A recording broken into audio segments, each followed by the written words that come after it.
আজকে মাননীয় chief adviser আজকে তিনটি দলের সাথে মিটিং করেছেন। আপনারা জানেন তিনটি দল হচ্ছে বাংলাদেশ জাতীয়তাবাদী দল, ন্যাশনাল সিটিজেন্স পার্টি এবং জামাতে ইসলামী বাংলাদেশ। জামাতের প্রতিনিধি ছিলেন সৈয়দ আব্দুল্লাহ মোহাম্মদ তাহের, মিয়া গোলাম পারোয়ার, মাওলানা রফিকুল ইসলাম খান এবং হামিদুর রহমান আজাদ। এনসিপির প্রতিনিধি দলে ছিলেন আরিফুল ইসলাম আতিফ, ডক্টর তাসলিম জারা, হাসনাত আব্দুল্লাহ, আব্দুল হান্নান মাসুদ। বিএনপি প্রতিনিধি দলে ছিলেন মির্জা ফখরুল ইসলাম আলমগীর, ডক্টর খন্দকার মোশাররফ হোসেন, গয়েশ্বর চন্দ্র রায়, ডক্টর আব্দুল মঈন খান, আমির খসরু মাহমুদ চৌধুরী, সালাউদ্দিন আহমেদ, ইকবাল হাসান মাহমুদ টুকু ও ডক্টর AJM জাহিদ হোসেন। আপনারা প্রত্যেকটা পার্টি আপনাদের সাথে প্রেস কনফারেন্স করেছে এবং তারা জানিয়েছে তারা কি কি বিষয়ে আলাপ করেছে। আমি শুধু আমাদের চিফ অ্যাডভাইজার তার মিটিং এ কি বলেছেন সেটার উপরে আমি একটু হাইলাইট করছি।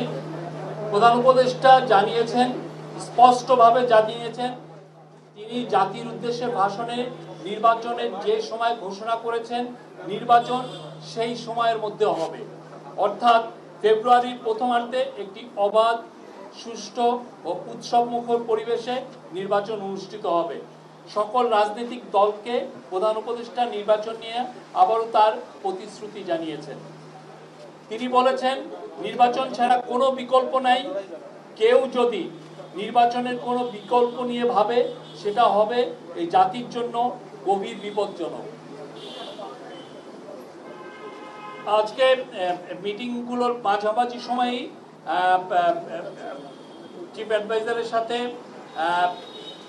Vice president of national consensus commission আর ডক্টর আলী রিয়াজ এবং প্রধান উপদেষ্টার বিশেষ সহকারী মুনির হায়দার দেখা করেছেন। প্রফেসর আলী রিয়াজ জুলাই সনদ চূড়ান্ত করার বিষয়ে কি কি অগ্রগতি হচ্ছে সে বিষয়ে প্রধান উপদেষ্টাকে অবহিত করেছেন।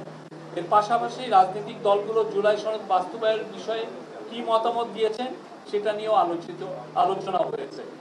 এই ছিল আজকে। আর আজকের মিটিংগুলোতে আদিলুর রহমান খান ছিলেন অ্যাডভাইজারদের মধ্যে, ডক্টর আসিফ নজরুল ছিলেন, ডক্টর ওয়াহিদুদ্দিন মাহমুদ ছিলেন এবং national security adviser doctor Khalilur Rahman ছিলেন। Thank you. একটা প্রশ্ন, সেটা হলো যে প্রধান নির্বাচন মানে প্রধান উপদেষ্টা শুধুমাত্র তিনটি রাজনৈতিক দলকে ডেকেছে, কিন্তু আরো রাজনৈতিক দলগুলো আছে, তাদেরকে আবার ডাকা হবে কিনা সেটা কাউন্সিল অফ অ্যাডভাইজার দেখবেন। জাতীয় পার্টি আরেকটা বিষয়, জাতীয় পার্টি নিয়ে কোনো মানে আলোচনা হয়েছে? মিটিং এ দুর্গাপূজার বিষয় এসছে। আপনারা জানেন সেপ্টেম্বরের শেষ সপ্তাহে দুর্গাপূজা শুরু হবে। দুর্গাপূজা ঘিরে যেন দেশে কোনো ধরনের ষড়যন্ত্র, কেউ যেন অস্থিতিশীল পরিস্থিতি সৃষ্টি করতে না পারে সে বিষয়ে সকল রাজনৈতিক দলকে সজাগ থাকার এবং সকলের সহযোগিতা চেয়েছেন প্রফেসর মোহাম্মদ ইউনূস। জাতীয় পার্টির সাথে কোনো আলোচনা হয়েছে কিনা? জাতীয় পার্টি বিষয়ে আলোচনা হয়েছে। এক একটা পার্টি এক এক রকমের তাদের মতামত দিয়েছেন, চিফ অ্যাডভাইজার শুনেছেন। জামাতের পক্ষ থেকে বলা হয়েছে যে আইন শৃঙ্খলা পরিস্থিতি এবং অন্যান্য যে বিষয়গুলো সেখানে তারা নির্বাচন নিয়ে নীল নকশা দেখতে পাচ্ছে, সেই বিষয়টা তারা তাদের বক্তব্য আপনাদেরকে জানিয়েছেন। আমাদের এখানে নতুন করে অ্যাড করার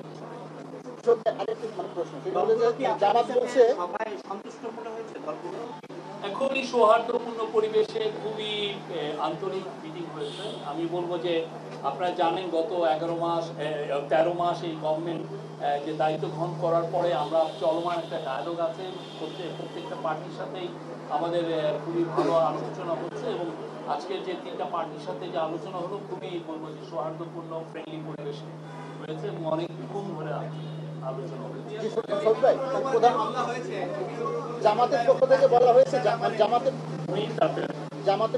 বলা হয়েছে যে দেশে বর্তমানে যে আইন শৃঙ্খলা পরিস্থিতি এটি প্রধান উপদেষ্টা কিংবা বর্তমান সরকার সামাল দিতে পারছে না। জাতীয় নির্বাচন একটি বড় বিষয়, সেই বিষয়টা সামাল দেওয়ার সক্ষমতা এই সরকারের আছে কিনা, এই বিষয়ে আপনারা কি বলবেন? এই বিষয়ে আমরা তো কাজ করছি এবং আমরা প্রধান উপদেষ্টা বলেছেন যে খুবই নির্বাচন সুষ্ঠু, ফেয়ার, পিসফুল এবং ফেস্টিভ হবে, উৎসব মুখর পরিবেশ হবে এবং উনি বারবার এর আগে বারবার বলেছেন এটা বাংলাদেশের ইতিহাসে one of the best election হবে। পিআর পদ্ধতি নিয়ে কনসেনসাস কমিশনের সাথে আমাদের পলিটিক্যাল পার্টিগুলোর কথা হচ্ছে, এটা কনসেনসাস কমিশন আপনাদেরকে বলতে হবে। ধন্যবাদ ধন্যবাদ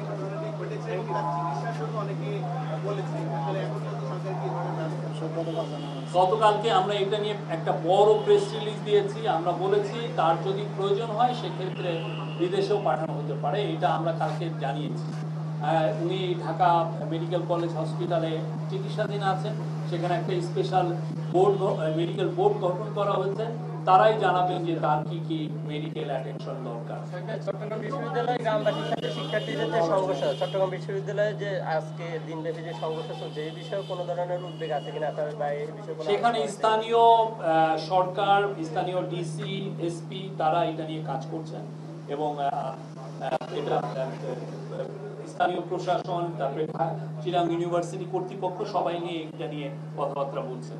আমরা আশা করছি যে এটা আজকে রাতের মধ্যে এটা নিয়ে আর ভালো একটা মিটিং হবে। Thank you.